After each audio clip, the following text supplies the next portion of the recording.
Welcome back to my channel and welcome back for another edition of Health Class.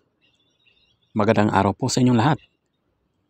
Ngayon, tatalakayin natin ang hemorrhoids. Oo, siguro pangatlong beses na natin itong na-discuss sa channel na ito. Ang almoranas o sa Ingles ay tinatawag na hemorrhoid.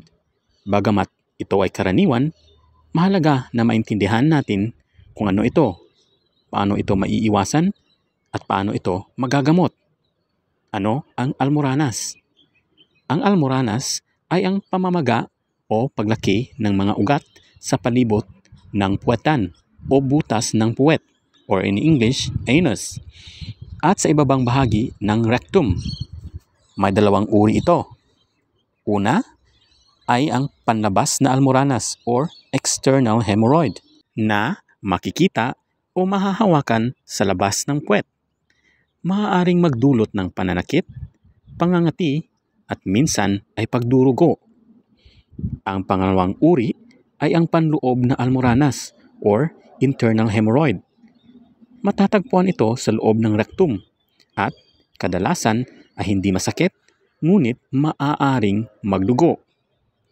Ang mga karaniwang sanhi at mga risk factors ng almoranas ay ang pag-ire ng matagal habang dumudumi, pagtitibi or constipation o matigas na dumi, pag-upo ng matagal lalo na sa palikuran, pagbubuntis sa mga babae dahil sa pressure sa pelvic area, pagbubuhat ng mabibigat, pagkakaroon ng labis na timbang or obesity or overweight, at kakulangan sa fiber sa pagkain gaya ng mga fruits and vegetables.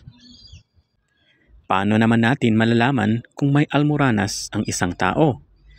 Ilan sa mga sintomas ay pagdurugo habang dumudumi. Madalas ay kulay pula ang dugo.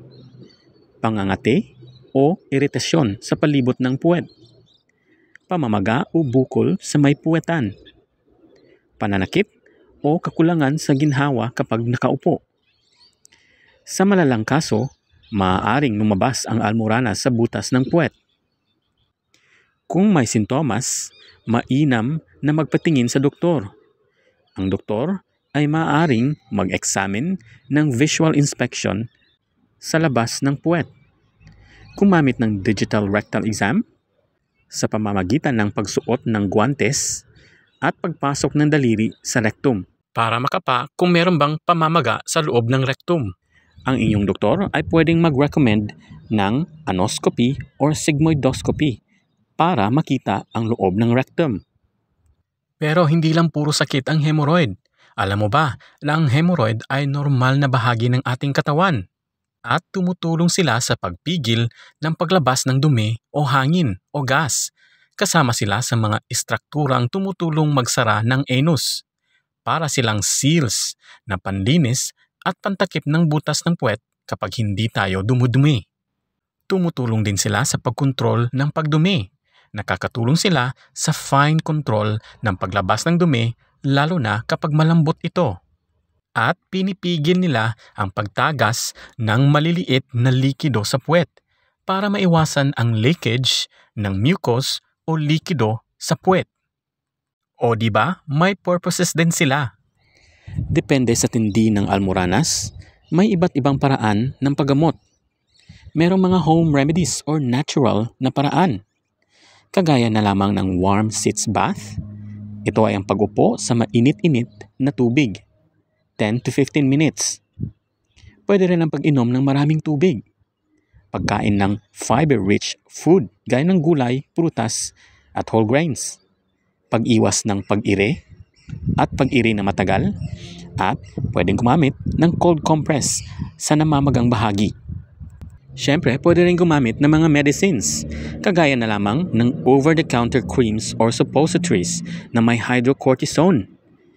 Bakit hydrocortisone? Ano ang purpose ng gamot na hydrocortisone?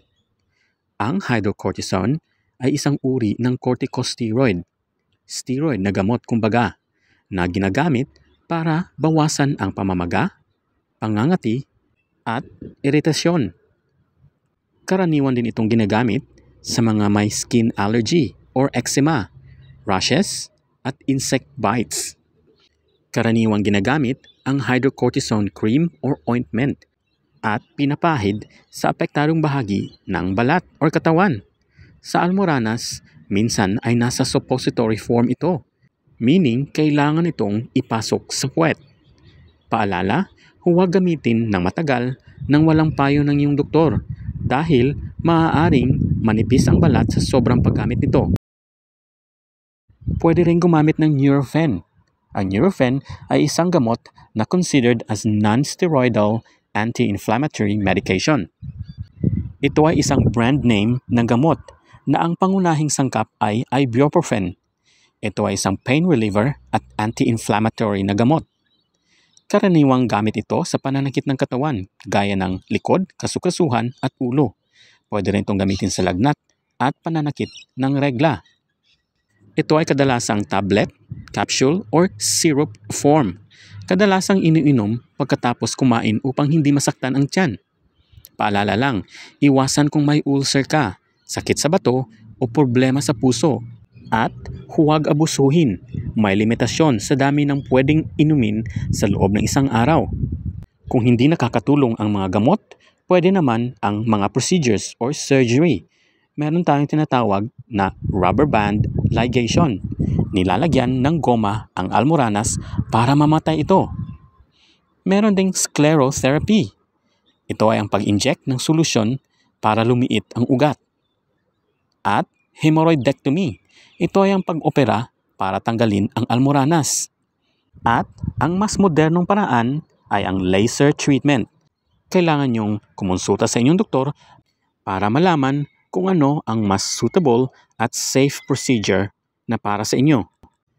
Pero mas mainam pa rin ang pag-iwas kaysa paggamot. Narito ang ilang tips. Una, kumain ng sapat na fiber. Kagaya ng sabi ko kanina, makukuha ang fiber sa mga prutas, gulay, at whole grains. Uminom ng 8 to 10 glasses of water kada araw. Iwasan ang pag-upo ng matagal sa palikuran. Ugaliing mag-ehersisyo. Iwasan ang pagbubuhat ng mabibigat. Ang almoranas ay hindi dapat ikahiya. Ito ay isang karaniwang kondisyon na maaaring magamot at maiwasan sa pamamagitan ng tamang kaalaman at pangangalaga sa ating kalusugan. Huwag matakot, magpakonsulta sa doktor. Thank you for watching. I shall see you again on my next health class. Stay safe and be healthy.